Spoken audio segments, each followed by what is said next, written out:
शंकर भगवान पर किया गया भरोसा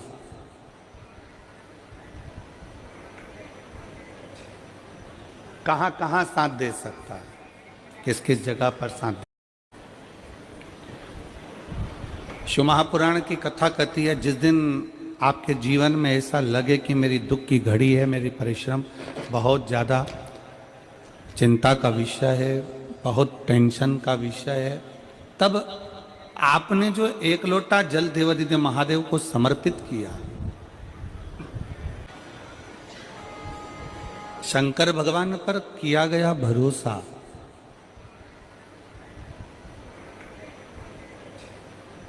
कहां कहां साथ दे सकता है, किस किस जगह पर साथ दे सकता है।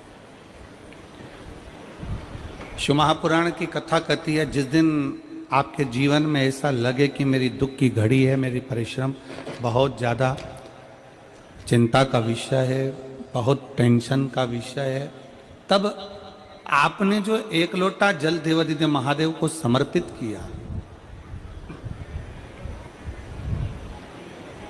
तब आपने भगवान शंकर को एक लोटा जल समर्पित किया। शिव महापुराण की कथा कहती है, वही जल आपके विश्वास को दृढ़ बना देता है, आपके भरोसे को प्रबल बना देता है। और आप सबसे निवेदन है, इस शिव महापुराण कथा के माध्यम से, रायपुर की इस पवित्र धरा के माध्यम से, थोड़ा सा भी काम बिगड़ता है ना, तो किसी मंत्री के पास जाते हो।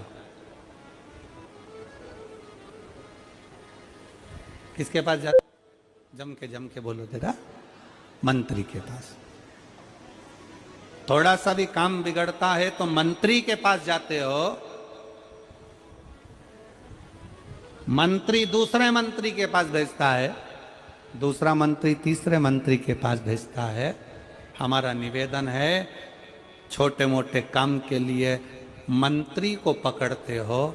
शिव महापुराण की कथा कहती है, अगर जिंदगी में तकलीफ आए, दुख आए और काम बिगड़े, तो श्री शिवाय नमस्तुभ्यम मंत्र को पकड़ो, मंत्र को पकड़ो। हो सकता है कि मंत्री तुम्हारा काम ना करे, पर शिव महापुराण की कथा कहती है कि मंत्र में वो शक्ति होती है कि तुम्हारा कार्य सफल जरूर होता है। मंत्र को पकड़ो।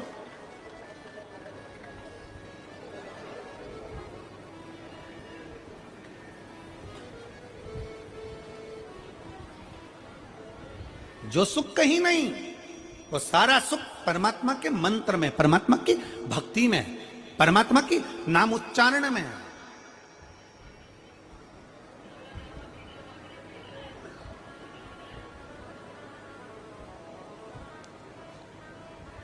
पर दुनिया के लोग समझते हैं कि हमें सुख इसी में मिलेगा, हमें परमात्मा की नाम उच्चारण में है।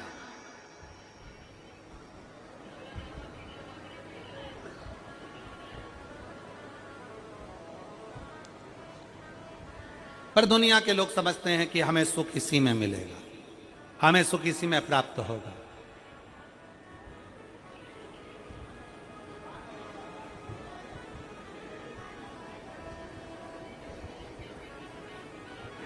जितना मेरा निवेदन है आप सबसे, सारे शिव भक्तों से, शंकर के अविरल भक्तों से निवेदन है, मंत्री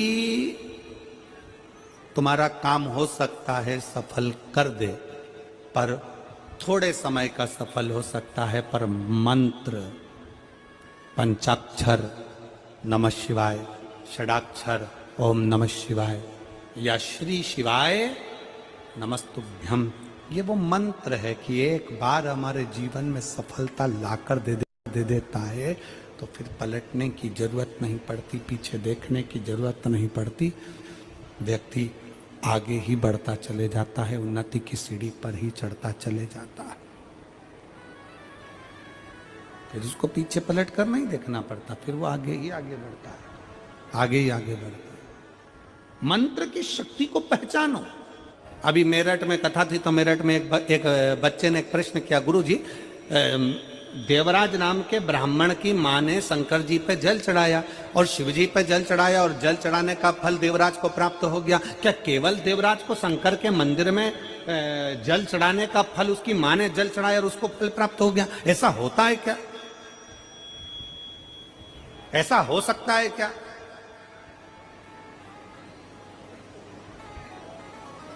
आज एक बात बहुत अच्छे से अपने भीतर धारण करिएगा। एक स्त्री,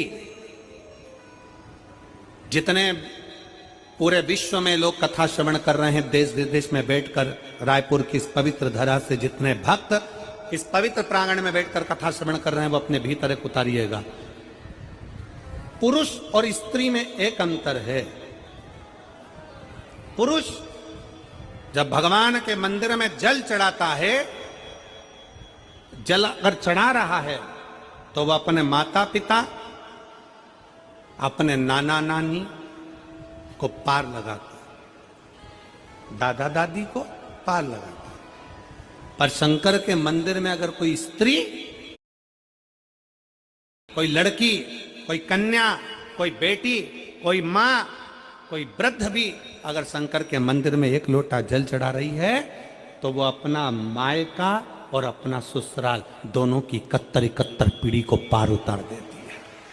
और कितना सुंदर कहा माता पार्वती जी ने भगवान शंकर से अमरनाथ की गुफा में प्रश्न करते हुए कहा कि पुरुष भगवान की सेवा में लगे, भजन में लगे, मंत्र उच्चारण में लगे तो उसका फल पुरुष को प्राप्त होता है, पर अगर स्त्री, नारी अगर भगवान शंकर की आराधना में लगती है, शिव की भक्ति में लगती है, तो हे भोलेनाथ उसका फल किस किस को मिलता है?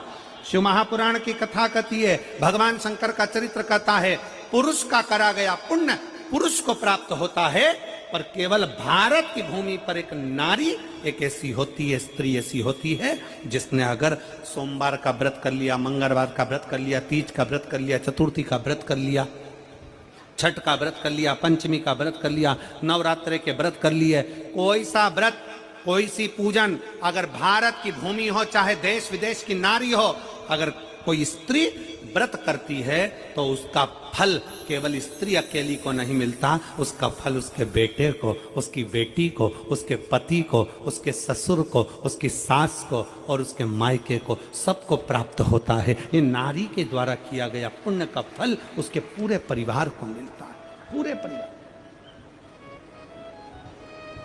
शायद आप लोगों को मालूम है कि नहीं मालूम, हमें ध्यान में नहीं है, करवा चौथ का व्रत किसके लिए होता है? जम के बोलो जरा, इधर होता है कि नहीं होता छत्तीसगढ़ में? अरे जम के तो बोलो, होता है। किसके लिए करते हो? पति की लंबी उम्र के, ठीक है? और ये पूरी दुनिया जानती है कि करवा चौथ का व्रत पति की लंबी उम्र के लिए होता है। पर कभी